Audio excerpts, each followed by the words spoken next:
Kathy Griffin just dropped a confession that no one saw coming. Not her fans, not Hollywood, and definitely not the men swiping through Los Angeles at 2 in the morning. Because after one of the hardest years of her life, she's suddenly dating again. And not just casually. She's on 4 dating apps. Yes, 4. And the way she talks about it? You can practically hear her laughing at herself and cringing at the same time. But her decision to jump into digital dating didn't happen overnight. And once you hear what pushed her there, it changes the whole story. Kathy walks into the Out 100 celebration and immediately drops a bomb. She's officially online and actively dating. And in true Kathy fashion, she doesn't sugarcoat it for a second. She says she's on for freaking apps and calls the whole situation embarrassing. The kind of embarrassing that's so ridiculous, you can't help but laugh. She's already been on 3 dates. All nice guys, she says. Kind, pleasant, but zero connection. And she laughs at the idea of being on those apps as herself. No alias, no disguise, just Kathy Griffin scrolling like the rest of us. But that was only the beginning, because Kathy isn't out here searching for some Hollywood trophy. She's not hoping to land a movie star or another industry executive. She says she wants a regular guy. Someone nice. Someone smart. Someone who can handle the chaos of her life. The tours, the headlines, the jokes that sometimes sting a little too hard. Most importantly, he can't be intimidated by her balls-a-comedian personality. And that alone cuts out half of Hollywood. But the truth is, her new dating standards didn't appear out of thin air. They came from something far heavier. When Kathy finalized her divorce from Randy Bick, she didn't walk away celebrating. She didn't crack jokes about it. She didn't claim she was better off. Instead, she said the divorce wrecked her. Her words, "My divorce took me out."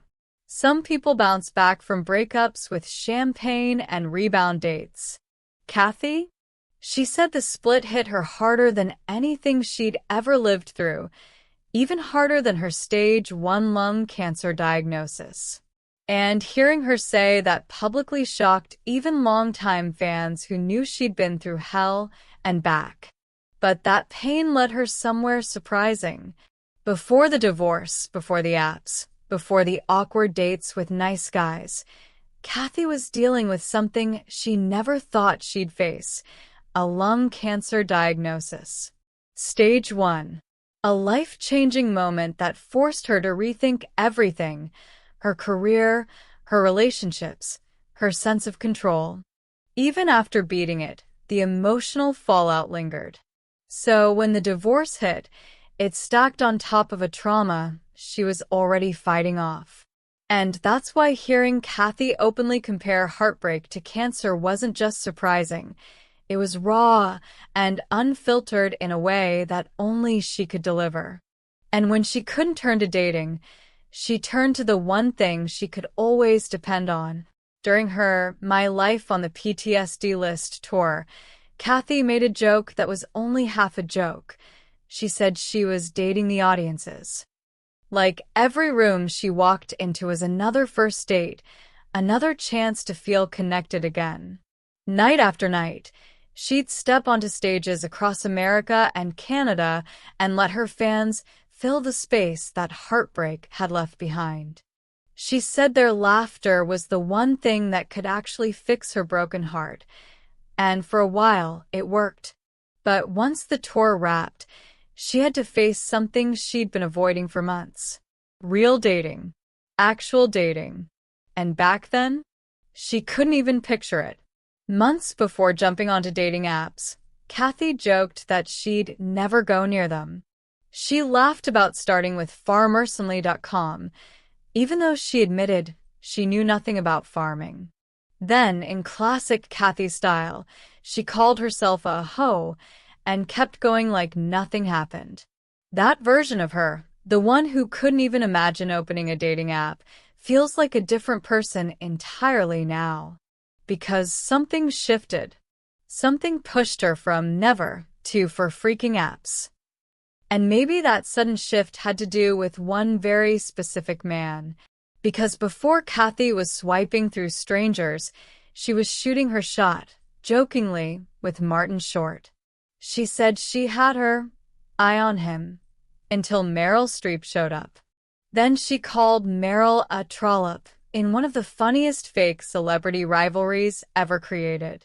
It was classic Kathy, chaotic, unfiltered, and perfectly timed. But underneath the joke was a truth. She was open to finding someone again, even if the odds were ridiculous. Even if her competition was Meryl Streep. And now that she's actually dating, the jokes feel less like comedy and more like armor she's slowly taking off. Today, Kathy Griffin is standing at a crossroads. She's 65, newly single, rebuilding, healing, and figuring out who she is outside of marriage, outside of illness, outside of the headlines that used to define her. She's doing something a lot of people her age are terrified to try, starting over from scratch. Not privately, not quietly, but publicly, apps, interviews, awkward dates and all. And maybe that's the real story here. Not the 4 dating apps. Not the embarrassing swipes.